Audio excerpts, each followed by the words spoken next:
Assalamualaikum warahmatullahi wabarakatuh. Nama saya Naila Rizky Watrinada dengan NIM 2405011110271. Saya dari kelas Statistik 2A. Pada video kali ini saya akan menjelaskan beberapa uji statistik yang digunakan dalam penelitian. Yang pertama ada uji validitas dan reliabilitas, kemudian uji asumsi klasik yang terdiri dari 3 pengujian serta regresi linear berganda. Uji validitas digunakan untuk mengetahui apakah instrumen mampu meneliti dan mengukur apa yang seharusnya diukur. Sedangkan uji reliabilitas itu digunakan untuk mengetahui konsistensi dari instrumen penelitian tersebut. Selanjutnya uji asumsi klasik yang digunakan untuk memastikan bahwa data memenuhi syarat analisis regresi. Kemudian, analisis regresi linear berganda digunakan untuk mengetahui pengaruh dua atau lebih variabel independen terhadap variabel dependen. Hipotesis yang saya gunakan adalah H0 dan H1. H0 tidak terdapat pengaruh yang signifikan antara variabel independen terhadap variabel dependen. Sedangkan H1 itu terdapat pengaruh yang signifikan antara variabel independen terhadap variabel dependen. Yuk, langsung saja kita geser ke tutorialnya. Oke, jika SPSS-nya sudah terbuka, kita akan mengimpor data dari album ke SPSS-nya. Dengan cara kita akan membuka file. Di sini ada menu file, kita buka. Terus kita ke impor data. Ya, kita pilih yang Excel. Nah, di sini punyaku tak tulis data UTS lengkap. Oke, kita open. Ya, kalau udah kayak gini kita oke. Nah, terus ini measure-nya kan ini nominal. Harus kita ganti scale semua. Kita ganti ya. Gantinya nggak bisa bersamaan guys, misalnya satu-satu. Apa ya? Oke, setelah semua diganti, kita akan menjumlahkan variabelnya ke menu bar transform, compute variable. Terus kita di target variabelnya kita isi total FL. Soalnya yang pertama FL. FL itu apa? FL itu adalah frugal living. Yang di numeric expressionnya kita kasih zoom, buka kurung, kita pencet FL1 nya to FL4 nya, begitupun seterusnya ya.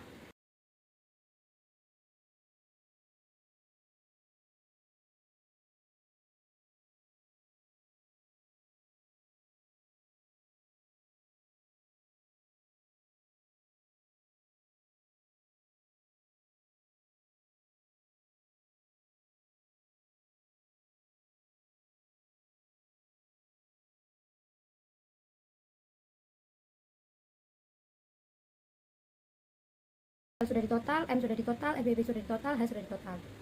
Terus kita beralih ke datanya. Total tadi di measure-nya itu kan masih nominal. Kita ganti ke scale.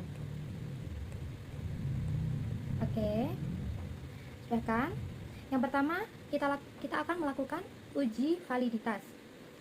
Langkah-langkahnya adalah analyze, correlate, bivariate. Kita masukkan variabelnya beserta totalnya. Satu-satu ya guys. Nah, terus sudah, kita klik OK. Oke, sudah muncul. Begitupun seterusnya. Yuk kita lakukan correlate juga.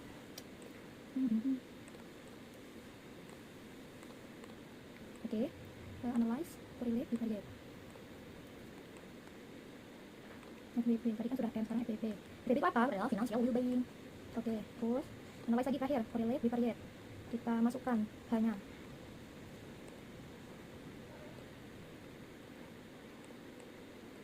Oke. Nah, jika sudah, kita lanjut ke uji reliabilitas. Nah, kita lanjut ke uji reliabilitas. Langkah-langkahnya adalah analyze, scale, mana scale, terus klik yang reliability analysis. Lalu kita akan memasukkan variabel tanpa totalnya, variabel ke dalam kotak items. Oke, tanpa total ya,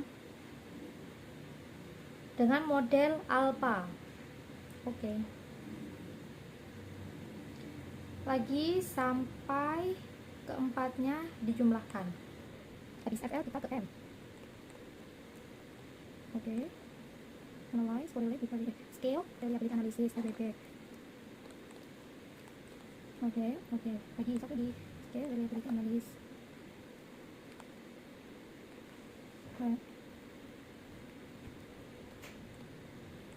Oke, seluruh variabel sudah kita jumlahkan.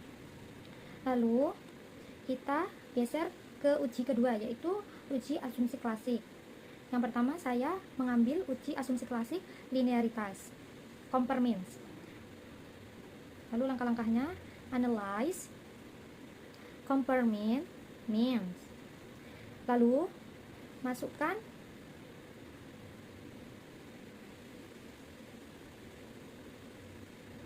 total variabel totalnya ke total frugal living atau FL, total M dan total FBB ke dalam independen. Sedangkan total H-nya kita masukkan ke dalam total independen. Lalu option kita centang di kotak dashboard linearity, terus continue. Oke, sudah muncul ya.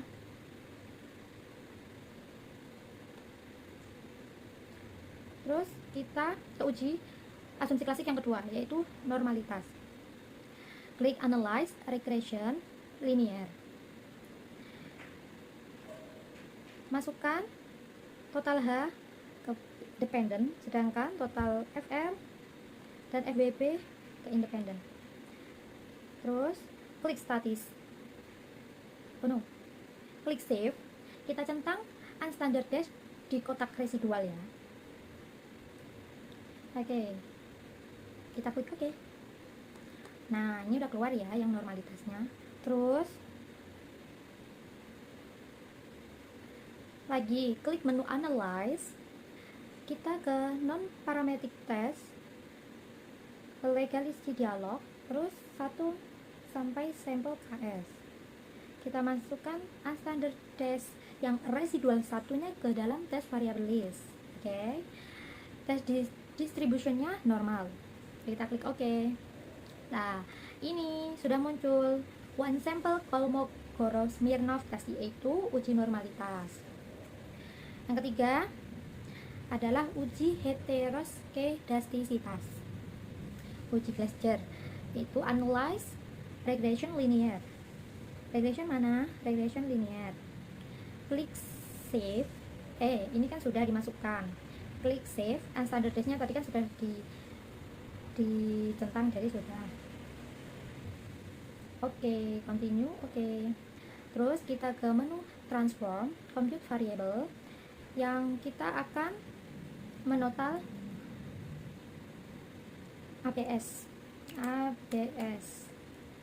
res, sedangkan yang di numeric expressionnya kita tulis ABS dalam kurung residual satu tadi. Kita cari yang residual. Nah, ini tutup kurung. Oke. Nah, sudah. Jika sudah, kita ke menu analyze lagi, regression, linear.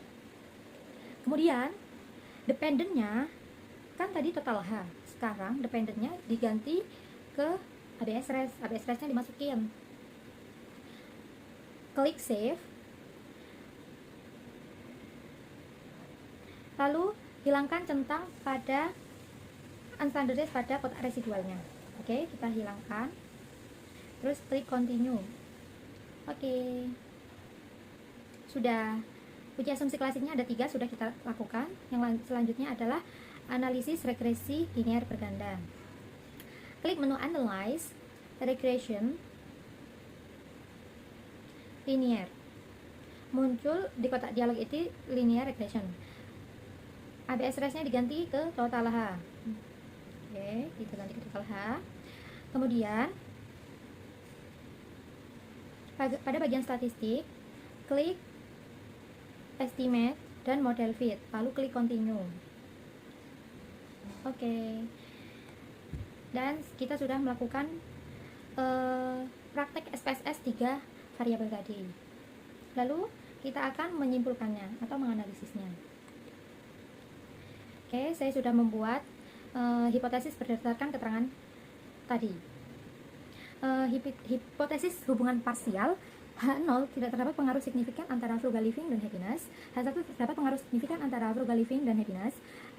H0 tidak terdapat pengaruh signifikan antara minimalism dan happiness. H2 terdapat pengaruh signifikan antara minimalism dan happiness. H0 tidak terdapat pengaruh signifikan antara financial well-being dan happiness. H3 terdapat pengaruh signifikan antara financial well-being dan happiness. Kemudian kita akan tadi melakukan uji validitas. Yang pertama, uji validitas product moment person correlation, yaitu variabel frugal living. Dari output di atas dapat disimpulkan bahwa semua item pertanyaan nilai R hitung lebih besar dari R tabel, yaitu 0,1966, maka dinyatakan valid. Artinya semua item pertanyaan tersebut dapat dijadikan sebagai alat pengumpul data yang akurat. Sedangkan semua item pernyataan memiliki nilai signifikan kurang dari 0,05 yang artinya tidak dinyatakan valid, maka item-item pertanyaan tersebut dapat dijadikan sebagai alat pengumpul data yang akurat. Oke. Selanjutnya, variabel minimalism. Dari output di atas dapat disimpulkan bahwa semua item pernyataan dari nilai R hitung lebih besar daripada R tabel, maka semuanya itu dinyatakan valid. Sedangkan nilai sig itu kurang dari 0,05 yang artinya dinyatakan juga valid. Variabel financial well-being, dari output di atas itu dapat disimpulkan bahwa semua item itu juga R hitungnya lebih besar daripada R tabel, yaitu 0,1966. Ini kita bisa lihat dari sini ya. Dari ini. Semua item pernyataan memiliki nilai signifikan kurang dari 0,5. Ini kita bisa lihat dari sini. Kita bisa lihat valid atau tidaknya. Sedangkan variabel happiness, dari output di atas dapat disimpulkan bahwa semua item pernyataan nilai R hitung lebih dari R tabel 0,1966. Nah, di sini kan 0,703, 0,8, nah, dan seterusnya. Semua item pernyataan memiliki nilai signifikan kurang dari 0,05 yang artinya dinyatakan valid, maka item-item pernyataan tersebut dapat dijadikan sebagai alat pengumpul data yang akurat. Oke. Next adalah uji reliabilitas, nilai Cronbach alpha kurang dari 0,60. Yang pertama ada variabel frugal living. Tabel reliability statistik menunjukkan nilai Cronbach alpha dari 4 item pertanyaan adalah 0,851, lebih besar dari 0,60, maka semua item pertanyaan dalam kuesioner itu reliable. Yang kedua adalah variabel minimalism. Tabel reliability statistik menunjukkan nilai Cronbach alpha dari item pertanyaan adalah 0,868, lebih dari 0,60, maka semua item pernyataannya dalam kuesioner itu reliable. Yang ketiga, variabel financial well-being. Total reliability statistik menunjukkan nilai Cronbach alpha dari 4 item pertanyaan tersebut adalah 0,806. Ini ya, kita lihat dari Cronbach alpha-nya, yaitu lebih dari 0,60, maka semua item di dalam pertanyaan itu reliable. Yang terakhir adalah variabel happiness. Tabel variabel happiness ini reliability-nya menunjukkan Cronbach alpha dari 4 item pernyataan adalah 0,786, yang artinya itu lebih besar dari 0,60, maka semua item pertanyaan dalam kuesioner itu reliable. Selanjutnya ada uji asumsi klasik. Yang pertama, uji asumsi klasik linearitas conformance. Ada variabel frugal living. Frugal living dan happiness nilai signifikannya 0,070, yang artinya dia lebih besar daripada 0,005. Maka hubungan yang linear secara signifikan antara frugal living dan happiness. Kita bisa lihat di sini ya guys, di tabel signifikan yang ini. Variabel minimalism dan happiness nilai signifikannya 0,816. Ini di sini. lebih besar daripada 0,05, maka ada hubungan yang linear secara signifikan antara minimalism dan happiness. Sedangkan variabel financial well-being dan happiness nilai signifikannya 0,043, yang artinya dia lebih besar daripada 0,05, maka ada hubungan yang linear secara signifikan antara financial well-being dan happiness. Yang kedua adalah uji normalitas, uji Kolmogorov-Smirnov test. Keputusan nilai signifikannya 0,144. Kita bisa lihat dari mana? Kita bisa lihat dari sini. I think sick to child itu lebih besar daripada 0,05, yang artinya data berdistribusi normal. Yang ketiga adalah uji heteroskedastisitas. Berdasarkan output di atas, nilai signifikan untuk variabel frugal living adalah 0,178. Kita bisa lihat dari sini, kan signifikan tuh dari sini 0,178. Dan nilai signifikan untuk variabel minimalism adalah 180. Dan variabel financial well-being adalah 0,457. Karena nilai ketiganya signifikan, karena nilainya signifikan lebih dari 0,05, maka artinya tidak terjadi gejala heteroskedastisitas dalam model regresi. Uji terakhir yaitu uji hipotesis atau uji regresi linear berganda. Kita lihat nilai koefisien korelasi R. Nilai koefisien korelasi R 0,550, yang artinya ketiga variabel memiliki korelasi sedang. Kita melihatnya dari sini, korelasi R yang ini, ya kan? Yang kedua adalah nilai koefisien determinasi atau R square. Kita bisa melihat dari tabel yang ini, R square. Nilai koefisien determinasi R square 0,303, yang berarti tingkat frugal living, minimalism, dan financial well-being secara simultan memiliki pengaruh terhadap happiness sebesar 30,3%, sedangkan sisanya 69,7% dipengaruhi oleh variabel lain atau error. Yang ketiga, uji F atau uji kehandalan model. Dari output di atas, nilai F hitung 13,899 itu lebih besar daripada nilai F tabel, yaitu 2698, dengan tingkat signifikansi menunjukkan hasil 0,000 lebih kecil daripada 0,05, maka H0 ditolak, artinya terdapat pengaruh yang signifikan dari frugal living, minimalism, dan financial well-being terhadap happiness, sehingga model regresi layak digunakan untuk memprediksi variabel happiness. Yang keempat, uji T, uji parsial variabel frugal living. Nilai T hitung 1,991. Kita bisa lihat di sini kurang dari tabel 1,989. Nilai signifikannya 0,049, lebih besar dari 0,05, yang artinya frugal living berpengaruh signifikan terhadap happiness. Variabel minimalism nilai T hitung 0,134, lebih kecil daripada T tabel, yaitu 1,985. Nilai signifikannya 0,893, lebih besar daripada 0,05, yang artinya minimalism itu tidak berpengaruh signifikan terhadap happiness.